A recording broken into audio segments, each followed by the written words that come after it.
ବର୍ତ୍ତମାନ ମୁଁ ଆସି ଗାଡ଼ି ପାଇଁ ପହଞ୍ଚିଲି। ଏଠି ମୋବିଲ ଆମର ଯାହାଟା ରଖିଯାଇଛି କାହିଁକିନା ମୋବିଲ ହେବ। ଆଉ ଗାଡ଼ି ଏଠି ସର୍ଭିସିଂ ହେଉଥିଲା ଆମର ମେସିନ୍ ସେମିତି ପଡ଼ିଛି। ଘରକୁ ପଳେଇଥିଲି ଆଉ ଗାଡ଼ି ସିଏ ବି ଥୋଇନାହାନ୍ତି କେହି। ପଟା ସବୁ ଧୁଆଧୁଇ ସବୁ କରିଥିଲି। ପୁରା ଦିଖଣ୍ଡ ଗାଡ଼ି ଆମର ଧୁଆ ହେଇଥିଲା। ସେ ଗାଡ଼ି ପୁରା ଅବସ୍ଥା ବାହାରେ ବାଜିଯାଇଛି ଏଠି। କେନ୍ ଆଡ଼ିକା ବି ସେପଟେ ଥୁଆ ହେଇଛି। ସାଇଜ ସୁଜା କହିନା କରିଦେବା, କରିକି ଯିବା। ନା ଏ କପଡ଼ାରେ ମୋବିଲ ମାରିକି ଡାଲା ଦେବୁ, ସବୁ ଜାଗା ଡାଲାରେ ମରା ହେବ ମୋବିଲ ଏଇନା। ଚାଲନ୍ତୁ କାମ ସାରିକି ତାପରେ କଥା ହେଉଛି। ସବୁ କାମ ସରିକି ଏଠି ଡାଲା ସବୁ ମୋବିଲ ସବୁ ମରା ହେଇଛି। ଆଉ ମୋବିଲ ସବୁ ମରାମରି କାମ ସାରି କେନ୍ ଲୋଡ଼ କରିଦେଇକି ଏକାରେ ହାତ ବି ଧୁଆଧୁଇ କରିକି ବାହାରିଲି ଏଇନା କୋଉଠି ନା ଘରକୁ। ତ ଏ ପାଇପ୍ ଯୋଉ ପଠେଇଲା ସବୁ ସାଇଜ କରି ରଖିଦେଲି। ଏଇନା ଘରକୁ ଯିବା।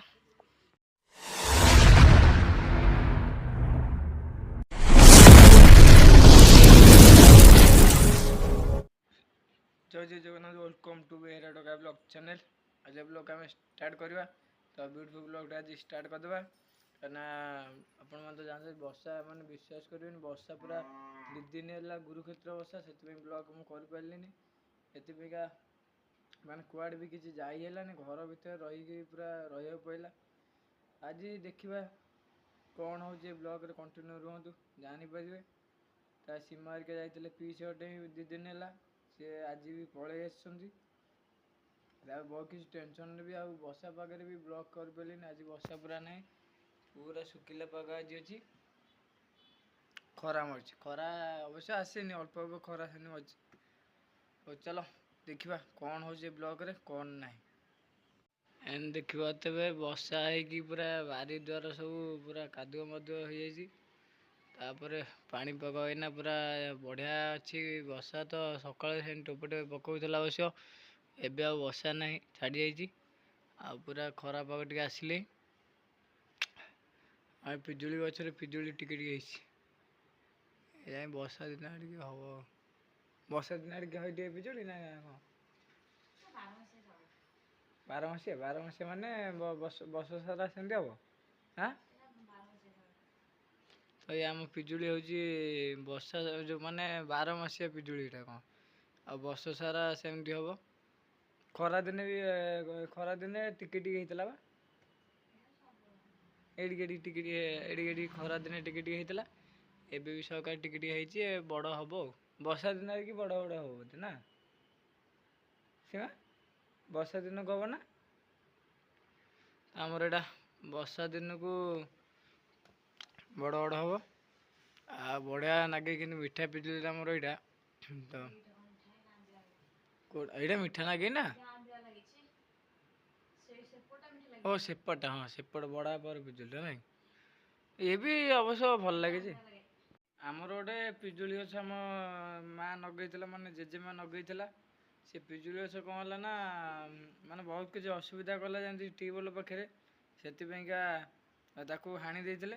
ଏଇଟା ଆମ ସେଇ ଆମରି ସେଇ ପିଜୁଳି ଗଛର ଶାଖା ଗୋଟେ ଆମ ସାନ ଜେଜେଘର ଜାଗାରେ, ମାନେ ଆମ ଯେଉଁ ଦୋଷମଳି ଯେଉଁ ଅଛି, ସାନ ଜେଜେଘର ଆମର ଦୋଷମଳି, ସେଇ ମଝିରେ ଗଛଟା ଲାଗିଥିଲା। ତ ସେ ଗଛ କିନ୍ତୁ ତାଙ୍କ ଜାଗାରେ ଏଇନା ଉଠିଯାଇଛି। ଏଇ ଯେଉଁ ଗଛଟା ତାଙ୍କ ଜାଗାରେ ଉଠିଛି, ଆମ ଜାଗାରୁ କଟା ହେଇଯାଇଥିଲା। କ'ଣ ବହୁତ କିଛି ଅସୁବିଧା ହେଲା, ତାପରେ ଟ୍ୟୁବୱେଲଟା ପାଖରେ ରହିଲା, ସେ କାନ୍ଥ ଯେଉଁ ସାଇଡ଼ରେ କାନ୍ଥ ଉଠିବା ପାଇଁ ଅସୁବିଧା ହେଲା। ସେଥିପାଇଁ ତାକୁ ହାଣିଦେଲି। ହାଣିଦେଲା ପରେ ତାଙ୍କ ଜାଗାରେ ଉଠିଯାଇଛି ଗଛଟା। ଆଉ ମାନେ କିଛି ପୋତି ନାହାନ୍ତି, କିଛି ନାହିଁ, ଆକ ଉଠିଛି। ସେପଟ ପଟେ ଆମ ବଡ଼ ବାପାର ସେଇଠି ସେ ଚେର ସବୁ ମାଡ଼ିକି ଉଠିଯାଇଛି। ସେଠି ବି ଗଛ ଗୋଟେ ଉଠିଛି। ପୋତିବା ବି କିଛି ଆବଶ୍ୟକ ନାହିଁ। ପିଜୁଳି ଗଛ ଯେଉଁଠି ଲାଗିଥିବ ତା ପାଖାପାଖି ସବୁ ଶାଖା ହେରିକା ସବୁ ଚେର ବଢ଼ିକି ସବୁ ଉଠିଯିବ ମନକୁ। ଡାଳିମ୍ବ ଗଛ ଲାଗିବ? ଏ ଡାଳିମ୍ବ ଗଛ ମାଟିରେ ହବ? ଆଉ ଦେଖିବା କ'ଣ କହୁଛି, ଡାଳିମ୍ବ ଗଛ ଲଗେଇବା ପାଇଁକା ଦେଖାଯାଉ। ଆଉ ଲଗେଇଲେ ହବ କି ନାହିଁ, ସେଥିପାଇଁକା ମୋତେ ବି ସନ୍ଦେହ ଲାଗୁଛି ଅବଶ୍ୟ। ସେ ସୀମା କ'ଣ କହୁଛି କି ନା କିଛି ହବନି, ମାନେ ହେଇଯିବ ବୋଲିକିରି। ଦେଖାଯାଉ, ହେଲେ ଖାଇବା। ସକାଳେ ଯାଇଥିଲି କ୍ଷୀର କଲେକ୍ସନ୍ ଯାଇଥିଲି। କ୍ଷୀର କଲେକ୍ସନ୍ ଆସିକି ବର୍ତ୍ତମାନ ମୁଁ ଆଜି ଗଲି କ୍ଷୀର କଲେକ୍ସନ୍ ସାରିକି ଆସିକି ପୁଣି ଗାଡ଼ି ଧୋଇଲି। ମାନେ ଗାଡ଼ି ଯେଉଁ ବର୍ଷାରେ ଗାଡ଼ି ପୁରା ନଷ୍ଟ ହେଇଯାଇଥିଲା, ମାନେ ଟୋଟାଲି କାଦୁଅ ମାଦୁଅ ହିଁ ନଷ୍ଟ ହେଇଥିଲା ହେଲା କି। ତ ଗାଡ଼ି ପୁରା ଧୁଆ ଧୁଇ କରି ପରିଷ୍କାର ପୁରା କରିଦେଲି, ଚିକଣ ଚାକଣ କରିଦେଇକି ଗୋଟେ ଆସିଛି। ଗଲା ବାଦେ ମୋବିଲି ଡାଲାରେ ଯେଉଁ କ୍ଷୀର ଆମର ବୁହାଉଛି, କ୍ଷୀର ପଡ଼ୁଛି ନା, ଚକୋଲେଟ୍ଟା ଖାଇଲି ଗୋଟେ, ଚକୋଲେଟ୍ଟା ପୁରା ଫୁଲେଇକି ରଖୁଛି ଗଲା।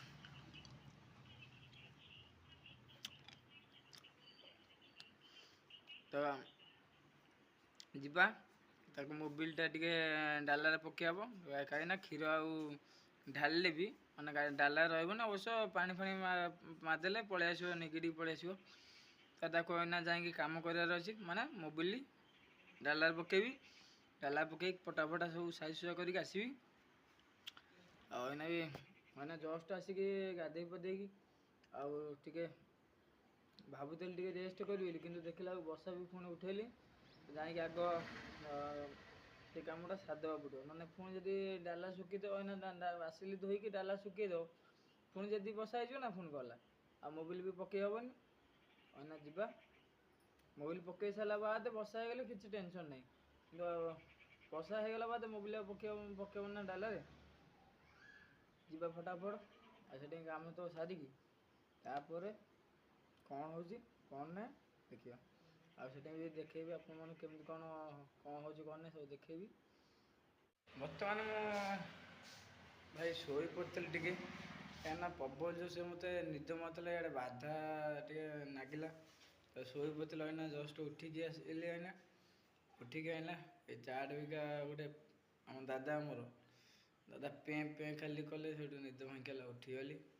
ଉଠିକି ଚାଟ୍ ବି ତାକୁ ଆଣିକି ଗୋଟେ ଦେଲି, ସିମା ହେରିକା ସେ କରି ଖାଉଛନ୍ତି। ମୁଁ ଏଇନା ଯାଉଛି ଗାଡ଼ି ପାଖକୁ, ଯାଉଛି ଗାଡ଼ି ପାଖରେ ମୋବିଲ ଫୋବିଲ ସବୁ ଇଏ କରିକି କାମ ଦେଖିକି କ'ଣ ସେ ଆମ ଭାଇ କଲେ କି ନାହିଁ କରିନାହାନ୍ତି, ନ କଲେ ମୋତେ ବି କରିବାକୁ ପଡ଼ିବ। ତ ଯିବା ଫଟାଫଟ କରି କାମ କରିକି ଆସିବା। ବର୍ତ୍ତମାନ ମୁଁ ଆସି ଗାଡ଼ି ପାଖରେ ପହଞ୍ଚିଲି।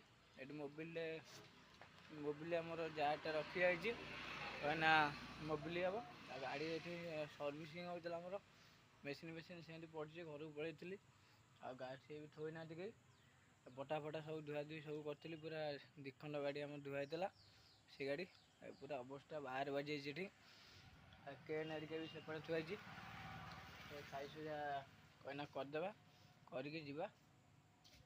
ନା ଏ କପଡ଼ାରେ ମୋବିଲ ମାରିକି ଡାଲାରେ ଦେବୁ, ସବୁ ଜାଗା ଡାଲାରେ ମରା ହେବ ମୋବିଲ। ଏଇନା ଚାଲନ୍ତୁ କାମ ସାରିକି ତାପରେ କଥା ହେଉଛି। ସବୁ କାମ ସରିକି ଏଇଠି ଡାଲାରେ ସବୁ ମୋବିଲ ସବୁ ମରା ହେଇଛି।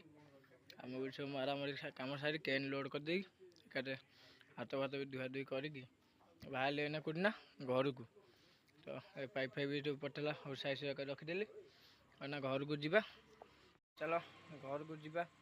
ଆଉ ଦେଖିବା ଘରେ ଗଲେ କ'ଣ ହେଉଛି କ'ଣ ନାହିଁ, ସବୁ କ'ଣ କଲନ୍ତି। ଆଉ ଗୋଟେ ମୋ ଝିଅ ପାଇଁ ଗୋଟେ ଚକୋଲେଟ୍ ବି ହେଇଠି, ମନ୍ ଚକୋଲେଟ୍ ଗୋଟେ ନେଇକି ଯାଉଛି। ଆଉ କାନ୍ଦୁଥିଲା ଆସିଲା ବେଳକୁ, ନେଇକି ଯାଉଛି। ଚାରିଟା ବେଳ ଭ୍ୟୁ ବି ପୁରା ଅଗଲା ପ୍ରକାର ଭ୍ୟୁ ପୁରା। ବର୍ତ୍ତମାନ ଆମେ ଏଠି ବସିଛୁ, ସୀମା, ମୁଁ ଆଉ ମୋ ଝିଅ ଏଠି ଖେଳୁଛି। ଯାଇଥିଲା କୁଆଡ଼େ ବୁଲି ବୁଲିକା କାହା ସାଙ୍ଗରେ ଗୋଟେ ଯାଇଥିଲା, ଆଉ ଗୋଟେ ଚକୋଲେଟ୍ ଗୋଟେ ଆଣିକି ବି ଆସିଛି। ଏଇନା ଯାଇଥିଲା ଉପରେ 10 ମିନିଟ୍ କାଳ କୁଆଡ଼େ ବୁଲି ବୁଲିବା, ଏଇନା ଚକୋଲେଟ୍ ଗୋଟେ କେଉଁଠୁ ଗୋଟେ ଆଣିକି ଆସିଛି। ଆଉ ଯିବା କ'ଣ ଦୁଇଟା ସଉଦାପତ୍ର କ'ଣ ଦୁଇଟା ନେଇଆସିବା, ନାହିଁ ଫଟାଫଟ ଯାଇକି ନେଇଆସିବା। ଆଉ